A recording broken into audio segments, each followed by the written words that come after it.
G'day there guys, it's your boy Markee and welcome back to another episode of r/Revenge. If you enjoy today's content, please do tell me what you think about it down in the comments below. What would you do in these situations? Who knows? Are you going crazy like me? Maybe we are. With that all said and done, I do hope you enjoyed today's episode. Sit back, relax and enjoy. Thank you. Posted by user Random Studman. Titled, Why You Should Always Be Nice to Potential Hires. This is a bit of a long story about the value of being professional and nice no matter the position you're in. Mods, I've had to change some details of the story since my wife's work is very specialized. She must stay anonymous since stuff like this gets around. My wife and I moved to our current city back in 2013. The standards for my wife's job here are different to the standard back home. She has an associate's degree, and most employees want a bachelor's degree.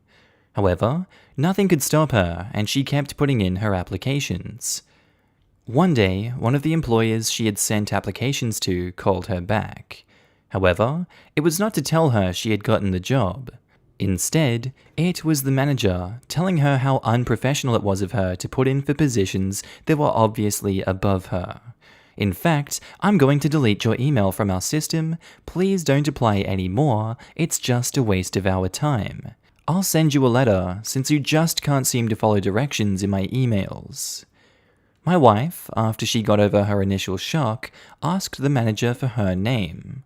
They say, I don't see why it matters, but Ivanka Tulip. My wife said thank you and continued her job hunt. Sure enough, she got the letter in the mail asking her not to apply anymore, citing inability to follow clear directions. My wife held on to this letter. I told her to throw it away, but she insisted on keeping it. Eventually, my wife landed a job at one of the biggest employers in the city. Not only that, but this employer was the main supply of business to the employer that was so rude to my wife. Well, my wife is an extremely precocious and hard-working person, and eventually got her bachelor's, and then became the manager over her crew. One of the manager's responsibilities was to decide who to send business to. My wife told her boss about the letter and what happened, and used that as justification that if this is how a business treats potential hires, then they really shouldn't be trusted with their business. Her boss honestly probably did not care very much and just let my wife do what she does. Honestly, my wife is kind of cool, and it wouldn't surprise me if her boss just gave her whatever it took to keep her happy. Wouldn't you know it, the rude employer's business went way down. In fact, my wife would only give them business if they were the last ones who could be called. This led to the most awesome meeting my wife has had this year. You see, to improve relations, the crappy employer set up a meeting with my wife and my wife's boss and the crappy business's top management. They needed this meeting to show how much value they could add. The day of the meeting comes and everyone introduces themselves. Finally, Mrs. Tulip says that she is the manager and how nice it was to meet everyone. That's when my wife said, "Excuse me, I just want to be certain. Are you Mrs. Ivanka Tulip?" And she says, "Yes, that's me." "Oh, excellent. I'm so happy to finally meet you in person." Thinking that she had an in with my wife, Mrs. Tulip was over the moon. My wife let them carry on and tell her all about how much value they could add to the business and how they could really help out my wife's employer. This is when my wife says, "Well, thank you, but unfortunately I feel we can't really give business to an employer who we feel has some ethical issues that need to be addressed." Big Boss from Bad Employers says, "Excuse me, we were not made aware of any ethical issues. What are you talking about?" That's when my wife brought out the letter that was signed by Mrs. Tulip. My wife then tells them that if they treat potential hires this way, then it was an ethical issue for my wife, and it would be very hard for my wife to give them business. Since she had concerns about the welfare of the business, she couldn't approve any more goes to bad business than absolutely necessary. Mrs. Tulip turned white, and you could hear a pin drop on the other side of the table. My wife thanked them for their time, but apologized and went back to her work. We don't know if anything ever happened to Mrs. Tulip. But that business has since downsized and has gotten a reputation for being a poor choice to send business throughout my wife's organization. TLDR, wife gets crappy response from a bad employer, then the tables get turned when my wife is the one who decides to send the majority of crappy employer's business somewhere else. A quick edit. First of all, wow, I'm totally blown away by how much this post blew up, way beyond what I was expecting. I'll address some concerns people have had. The business in question had multiple things going on, including bad outcomes from previous business that was sent their way. I should have been more clear about that. To be perfectly honest, if I had known how much this would have blown up, I probably wouldn't have shared. To the folks who say this is all made up, I completely understand where you're coming from. I would love to give more details. However, it's just not worth it since my wife works in a small industry. What I will say is that anything you read on Reddit, you should take with a huge grain of salt. Believe it or don't believe it, totally up to you. I do understand where you're coming from though, and had I not been there and read this same post from your perspective, I would probably feel the same way. And to the folks who think that my wife's only reason for doing what she did was a letter, it's not. All I can say is that the business in question would not have had any issues had they just done what they were supposed to do. That's all I can say about it. My wife's letter was kind of the icing on the cake and an example of poor behavior on their part. Anyways, I hope you've all enjoyed it. Have a great day. I have to get back to work. See you all on the internet when I get back home. Posted by user SpongeBob No Pants. Titled, Live in a rental for over a year without paying rent? Good luck in jail. This has all been finalized, so I decided to post it. For obvious reasons, I didn't want to post it while it was ongoing. Last summer, I bought a house trailer and decided to rent it out. It needed some work, so I posted 2 months free rent for putting carpet down in the living room, hooking up the hot water heater, and putting in a toilet. Got a nice couple with a newborn willing to do it. Great. No lease, month to month. No security deposits, and the rent was $450 a month. So they did the work so I didn't ask for rent for 2 months. Everything was fine. Side note, there are a few little state laws that come into play. If you don't pay rent for 3 consecutive months, you are considered a squatter, which means the landlord doesn't have to fix the property and can actually padlock it and deny you entry. If you're on house arrest and get formally evicted, you could be violated for it. Also, you can be formally evicted even if you have already moved out, so the landlord can get rent due. Also, even though there are eviction bans, if it happened before the ban, then it can still go through. Plus a few other conditions that still allow someone to be evicted. It's up to the judge, really. Fast forward 5 months and still no rent money. Yes, they had a newborn and they were young and didn't have a lot of money, but the husband can spend $1,500 on a new engine for his project car. They can afford to go out to eat and spend money on electronics, but no rent. So after that 3rd month, I did nothing. The weather was turning cold. I didn't put in the furnace like I promised, and if they hadn't had a newborn, I would have padlocked the house. They were bragging about their tax refunds. I gave them a shot to catch up, and they basically said that they knew their rights and were in a rent strike. Illegally, I might add. You will see later.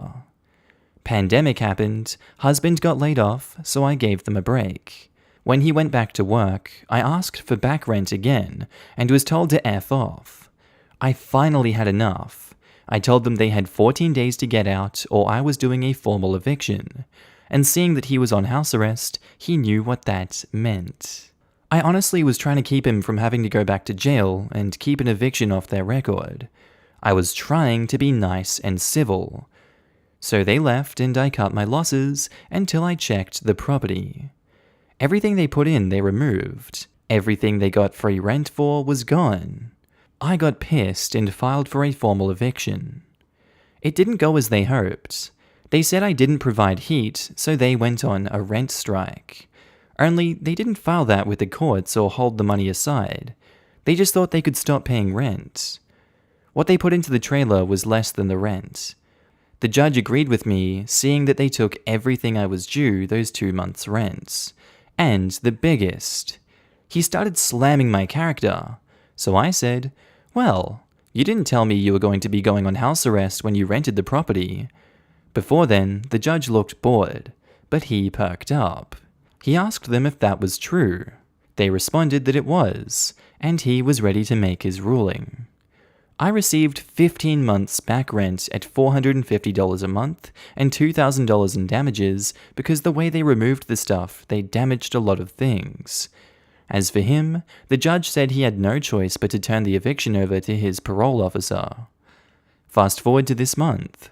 His house arrest was violated and he was arrested. They actually had the nerve to ask me to speak on his behalf. I didn't. Ruling was, his remaining 6 months are now being spent in jail. They have a bad eviction on their record and they owe me money. Know the law before you play the game. Posted by user Sphinxy5, titled, "Don't pay me for months? Enjoy unburying your car." Edit, this lady was around her mid-30s and definitely did not have dementia. She also called his phone and left an angry message after he did it, so she did recognize him.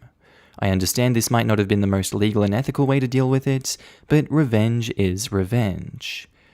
So, my stepdad works as a landscaper and does snow in the winter. He had many clients in one townhouse community. One time, he had this lady who was a regular client at first, always paid on time, always polite, etc. However, over time, the lady started to get slow with her payments, and wasn't home when he was there. Eventually, she fell behind, and when my stepdad went to collect, she had the audacity to say, "I have never seen you in my life," in a stern voice, not acting like someone with dementia or someone who genuinely didn't recognize the person. Afterwards, he asked his other clients in the neighborhood about her, and they all said that she was insane. Cue the revenge. My stepdad makes it a point to recruit both of her neighbors as new clients. My stepdad comes back with a friend after a 1.5-foot snowstorm. There are 2 driveways to the left and right of hers with the way the townhouses are set up. He instructs his friend to blow every inch of snow from both driveways directly onto hers, and they get to work. They purposely did this when she was home, and she came out livid. His friend pretended to not speak English, and my stepdad said, probably with the biggest grin on his face, "I'm sorry, I've never seen you in my life," and he left. Posted by user Solo1961, titled, "Revenge on the Little Sister." I was maybe 13. Little sister, a monstrous brat, was a year younger. She was also my mother's little princess who could do no wrong. Sister often used this bias to her advantage. So, father was working out of state one summer and agreed to fly us, mother, sister, me, to join him for a weekend. Sister got the larger of the suitcases we had available. I got the smaller one. No big deal. But when she whined to Mummy Dearest that her suitcase was too heavy, I was told it was my responsibility to carry my sister's luggage throughout the trip. Little sister smirked at me as I hauled her bag to the car. Oh, and then I had to put my own bag in the car. I stood in the driveway, waiting for them, because they were always the last ones to get ready. I spotted a stack of bricks off to the side of the house. My father had built a barbecue and had leftover bricks. Cue the petty revenge. I managed to get 6 bricks stuffed inside my suitcase. My sister had to carry it from the parking lot to the airport. When we disembarked, she had to carry it to the rental car, then to the hotel. The process was repeated when we flew back home. She complained each time, but to Mum's credit, she made her carry the damn suitcase, because I had my hands full carrying my mum's and sister's suitcase. When we arrived home and parked in the driveway, good old Mum told me to carry all the suitcases inside. I said, okay, but I have to take care of something first. I then unzipped my suitcase and dumped the bricks before carrying it inside. My sister burst out in tears and demanded my mother punish me. I was threatened with all kinds of things, but I think the only thing that ever happened was a scolding and a few threats if I ever did anything like that in the future. Posted by user Thug Wifey, titled, "People Won't Break Down Their Boxes." I live in a large apartment building, and every floor has one trash room. There are signs everywhere that say to please break down your box and throw it down the trash chutes. Well, especially since the pandemic hit, with people doing more online shopping, the trash room has been overflowing with unbroken boxes. There are residents that apparently believe the maintenance workers should break it down for them. I find this extremely rude, especially during pandemic times. Many of those residents don't bother to at least black out or rip off their addresses which show which apartment it came from. So, I do them a favor and bring their box back to their apartment with a friendly little reminder note to break down their crap. Smiley face. Alright, that's where I think I'm going to end today's episode, guys. As always, I really do hope you learned something or just really enjoyed the posts that were put up today. Quick shout out to all my new and existing Patreon and channel members. You should be able to see your name on screen right now, and if you don't, then I don't think you're part of the club, and you really should join the club because it's a great club. And I want to thank every single one of you guys for supporting me in this journey. It really means so much to me, and I love you all so much for it. Thank you for helping me out. As you can tell, I'm now happy and healthy back in Australia. Thank God it's not cold like Ireland. I don't like wearing jumpers everywhere. I prefer the heat. Thank you very much. I know that's an unpopular opinion. Anyway, guys, I really do hope you enjoyed today's episode. I'll see you in the next one. Have a good day, night, sleep, whatever you're up to, and I'll see you later. Bye.